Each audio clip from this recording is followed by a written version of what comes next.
The wind howled like a wounded beast that night.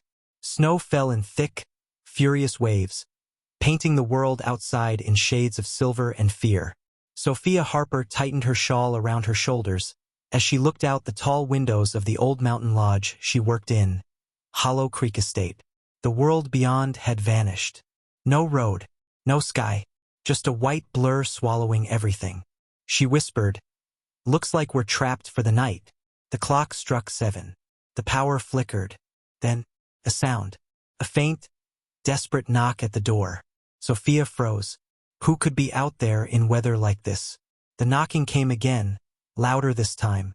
She hurried across the creaky floorboards, her heart thumping against her ribs. When she opened the door, the storm roared in, snow, wind, and 15 shivering strangers in designer coats. "Please," said a tall man with dark hair and ice clinging to his lashes. "Our cars are stuck up the road. We saw the lights from here." Sophia blinked. Their faces looked familiar, too familiar. She recognized one, Robert Hale, the real estate tycoon she'd only ever seen on TV. Behind him, Evelyn Carter, the fashion magnate. And others, billionaires, investors, names from magazines. 15 millionaires. Standing on her porch. Soaked. Freezing. She swallowed. "Come in quickly." They stumbled in, stamping snow off their shoes, shaking cold from their fingers. The warmth from the fireplace kissed their cheeks, steam rising from their wet coats. Sophia hurried to fetch towels, blankets, tea, anything she could find. "Power's been flickering," she said, setting down mugs of chamomile. "But the fire will keep you warm." Robert smiled gratefully. "You're a lifesaver, miss." "Sophia," she said softly. They sat together in the grand hall, the only light coming from the dancing fire. Outside, the wind screamed like a ghost. Inside, 15 of the richest people in America sat cross-legged on an old rug, sipping tea made by a housekeeper. The irony wasn't lost on her. Hours passed. They talked, laughed. Evelyn told stories about Paris. Michael, a venture capitalist, bragged about buying a private island. Sophia listened quietly, smiling, though she couldn't help but wonder. Why were they all traveling together? Just before midnight, the lights died completely. Darkness. Only the fire remained. Sophia's candle flickered as she looked around. "I'll get more logs." When she returned, she noticed something odd. A black envelope had fallen from one of the men's coats. No name, no seal, just a faint golden insignia. She bent down, curious, but before she could pick it up, a hand snatched it away. Robert, his eyes calm but sharp. "Private matter," he said. Sophia nodded, pretending not to notice the tension that suddenly filled the room. The others avoided eye contact. Silence. Only the crackle of firewood. Outside, the storm grew louder, hammering against the windows like fists. Inside, the 15 millionaires sat together, but no one spoke another word. Sophia looked at them, feeling something cold crawl down her spine. Something about this group wasn't right. And then, from the distance, headlights. 1 pair, 2, 10. By dawn, the snow had stopped, and outside the lodge, 135 cars lined the mountain road. She whispered to herself, trembling, "What on earth did I let in? Who were these millionaires really? Why did 135 cars arrive by morning? And what secret did that black envelope hold?" The storm had passed, but the silence it left behind was heavier than snow. The world outside glowed faintly, silver and still. The long row of cars, 135 of them, sat frozen along the road like a ghostly army. Sophia stood by the window, clutching her shawl tighter. The air smelled of wood smoke and secrets. Behind her, voices murmured. "Robert, this wasn't part of the plan," said Michael, his voice low, tense. Robert didn't look up from the fire. "Plans change," he said simply. Sophia turned, pretending to tidy the table, her heart thudding. "Plans? What plans?" Evelyn Carter paced by the mantel, her heels clicking softly. "You can't keep it from them forever," she hissed. "They'll find out." "Not if we leave before dawn," Robert said. Sophia's pulse quickened. Leave before dawn? It was dawn. She cleared her throat, forcing a smile. Would anyone like more tea? All 15 heads turned toward her at once. For a brief moment, no one spoke. Then Robert's expression softened. Thank you, Sophia. That would be wonderful. She nodded quickly, retreating to the kitchen. As she poured the tea, her hands trembled. She could feel eyes on her from the hallway, maybe from the fire's reflection. Every sound in that house suddenly felt alive. The creak of floorboards, the whisper of wind slipping through cracks, the quiet murmur of people hiding something. When she returned with the tray, the room had gone still again. The black envelope, the one Robert had taken, was gone. Strange, she muttered under her breath. Robert caught her glance. Something wrong. She smiled nervously. No, sir. Just tired.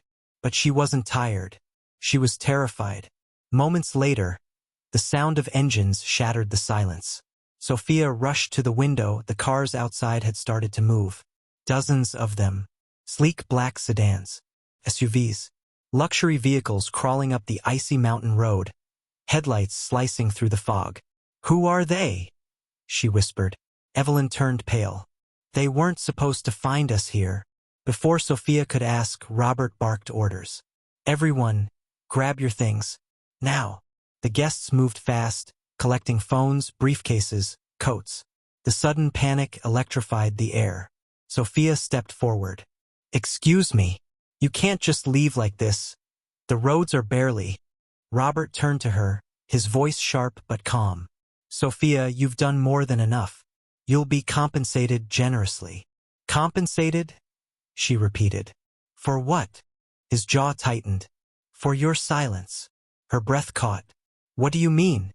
Evelyn touched Robert's arm. Stop it. She deserves to know. The room went still. Everyone froze, even the fire seemed to pause. Then Evelyn looked at Sophia and whispered, You didn't just shelter us, dear. You sheltered the entire board of Hale Industries. After we walked out of the biggest corporate betrayal in U.S. history. Sophia stared at her, speechless. What betrayal? Robert sighed. We exposed someone powerful. Someone dangerous. He won't forgive this. Sophia's stomach dropped. And those cars? His men, Robert said. The front door rattled. Once, twice, then boom. A loud bang echoed through the hall. Everyone froze. Sophia's candle flickered, casting long shadows over their faces. Another bang. The handle twisted. They found us, Evelyn whispered. Robert motioned to the back door. Move. Sophia stood still, paralyzed. As the millionaires scattered, 15 people worth billions, scrambling through her kitchen like frightened children. Snow gusted in through the side door as they fled into the trees. And just as Sophia turned to follow, the figure stepped into the doorway. A man in a black coat, snowflakes clinging to his shoulders. His voice was calm, cold. Miss Harper, he said, we need to talk. Who is the man in the black coat? What does he want from Sophia? And why does he know her name? Snow still drifted lazily through the open doorway. The fire behind Sophia hissed and popped, its warmth fading fast. The man in the black coat took a slow step inside, boots crunching against the floor. His eyes, gray as the storm outside, fixed on her. Calm, focused, dangerous. Sophia's voice trembled. Who are you? He smiled faintly. My name isn't important. What matters is what you've done. Her pulse pounded in her ears. I haven't done anything. Oh, but you have, he said softly, glancing around the room. You took them in. You gave them shelter. You gave them time. He walked closer, the wooden floor creaking under his weight. Sophia stepped back, gripping the edge of the table. I didn't know who they were, she said. They were freezing out there. You just opened your door, he interrupted. And now 15 fugitives are gone. Her breath caught. Fugitives? That word slammed into her chest. What are you talking about? She whispered. The man sighed, pulling off his gloves slowly, deliberately. You think they were victims, Miss Harper? Those people you helped? They're the reason thousands will lose their homes by morning. They drained company funds, billions, and vanished into the storm. You sheltered them. Sophia shook her head. No, that's not true. They said. They lied, he said flatly. The words hung in the air like frost. For a long, painful silence, all she could hear was the storm breathing through the open door. Her hands trembled. He looked around the lodge. The empty mugs, the discarded blankets, the faint smell of fear still lingering in the air. Then his gaze landed on the floor near the fire. A piece of black paper. The envelope. He crouched, picking it up, his eyes narrowing. You saw this. Sophia hesitated. Just for a second. He opened it slowly. Inside, a single gold card, thick and embossed with a symbol she didn't recognize. A lion with wings holding a key. He frowned. They took it. What is it? She asked. He looked at her, his voice dropping low. Proof. Sophia's heart stuttered. Proof of what? That they were never meant to leave alive. For a moment the world seemed to tilt. Sophia could barely breathe. Then headlights again. More cars. More engines. The sound of men shouting in the distance. Radios crackling. The man turned sharply toward the window. They found them. He slipped the gold card into his coat pocket and looked back at her. You're coming with me. What? No. She backed away. I'm not going anywhere with you. You don't understand, he said, voice tight. They'll think you're part of it. Every agency, every outlet, they'll come for you too. You're already on the list. Sophia froze. The list? He nodded once. Everyone involved. Everyone who saw the envelope. Her breath shook.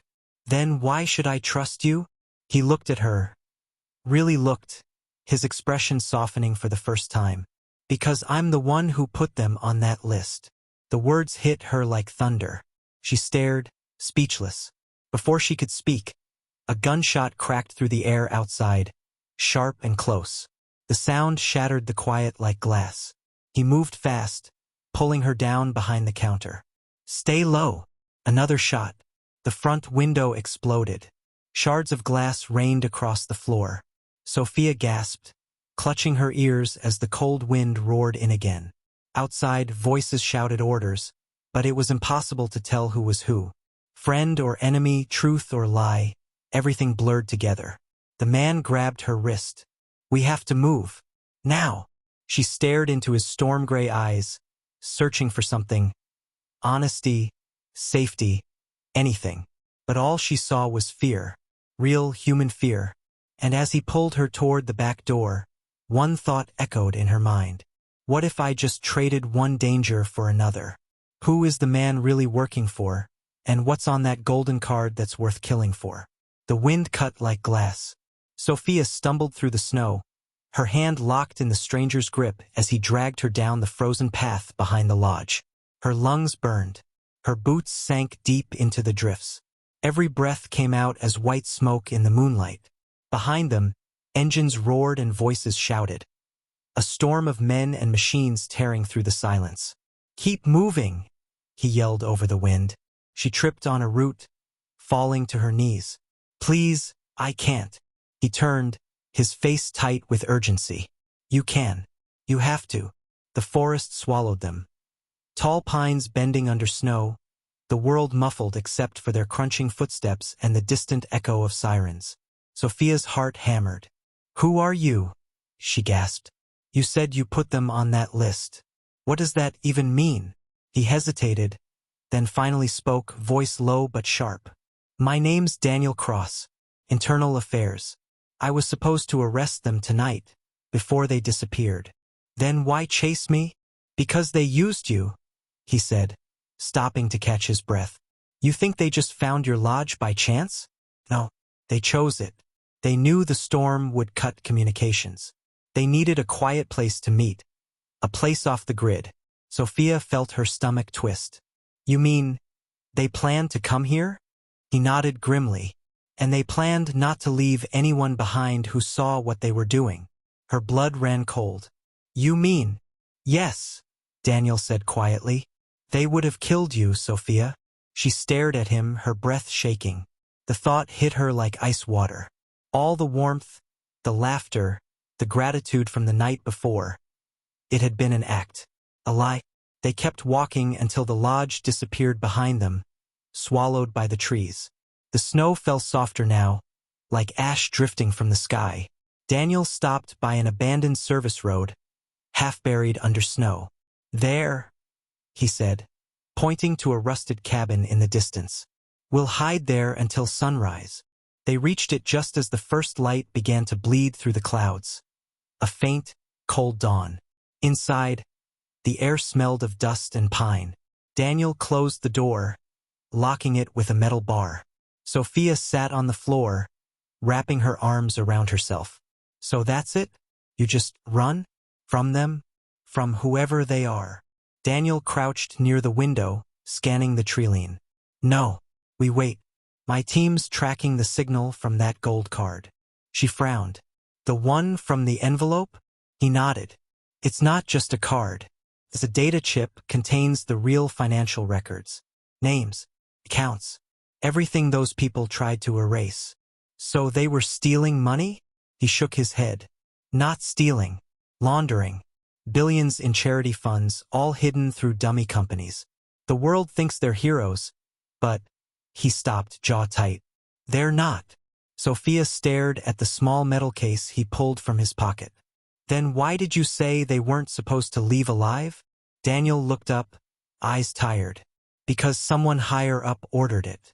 The same people they betrayed. The system's rotten, Sophia. I'm just trying to pull out one thread without the whole thing collapsing." She whispered, "You don't even know who to trust, do you?" He gave a small, humorless smile. "Not anymore."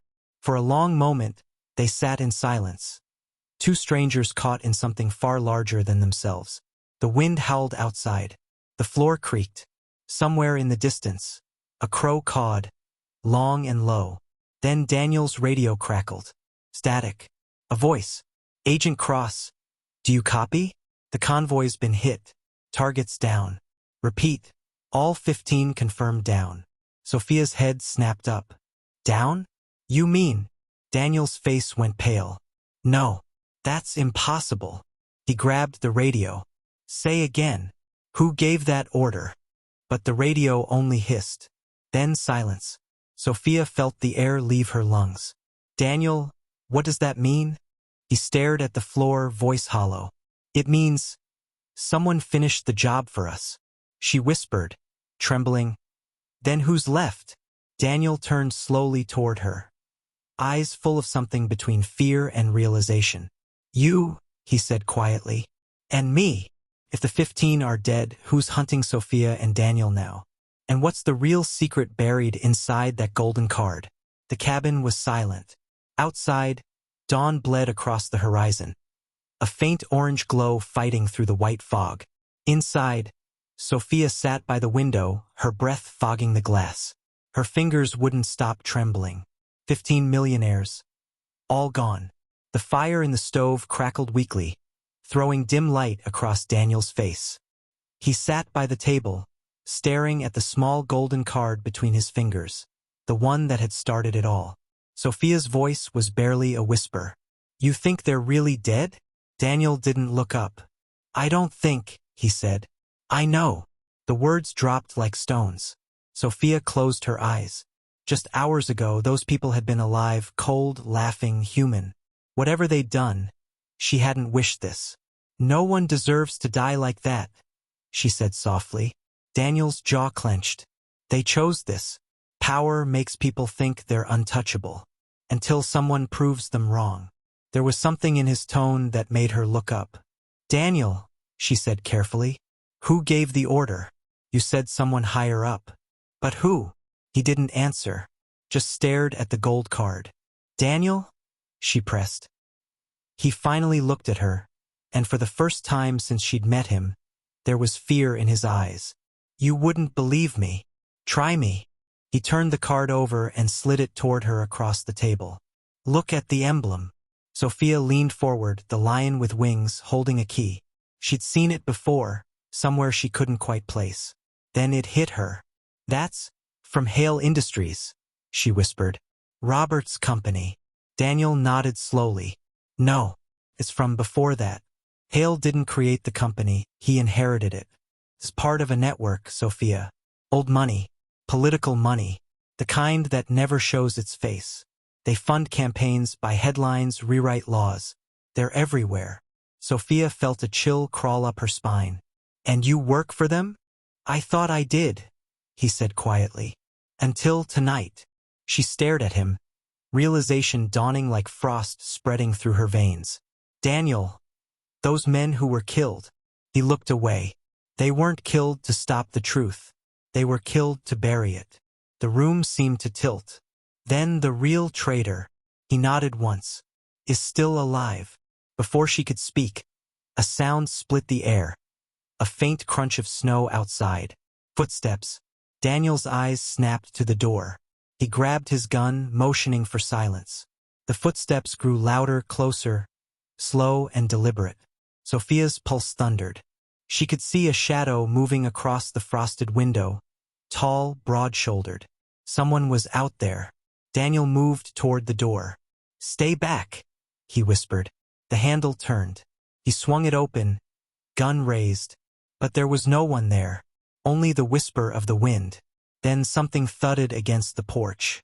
A small metal canister rolled across the floor, hissing. Gas! Daniel shouted, slamming the door. Too late. The room filled with smoke. Acrid. Blinding. Sophia coughed, eyes burning. Daniel! Through the haze she saw him stumble, dropping the gun. The gold card clattered to the floor beside him. She crawled toward him, choking, reaching out, but rough hands grabbed her from behind. Got her! A voice barked. Sophia screamed, thrashing, but everything blurred. The cabin, the snow, the smoke, until darkness swallowed her whole. When she woke, the world was quiet again. A bright light above, white walls, and 4 in her arm. A hospital.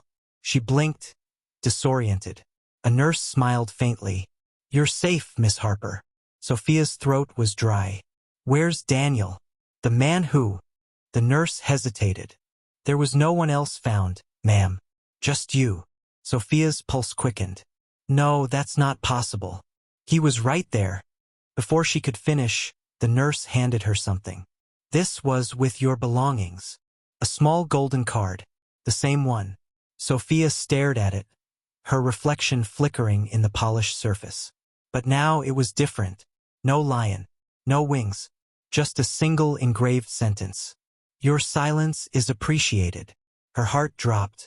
She looked up, but the nurse was gone. The door slowly clicked shut. Sophia sat frozen, the world spinning around her. Outside, snow began to fall again, soft and endless, covering everything in white, as if the night before had never happened. She whispered to the empty room. Did any of it even matter? A news broadcast played on a muted TV across the room.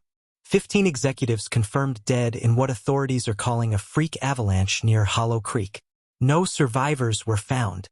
The camera cut to a suited official, Agent Daniel Cross, smiling for the reporters. Sophia stared, mouth open, the gold card trembling in her hand. And for the first time she understood. The storm had never been the danger. The people inside it were. Final reflection. If you were in Sophia's place, would you have opened that door? Or would you have left them out in the snow?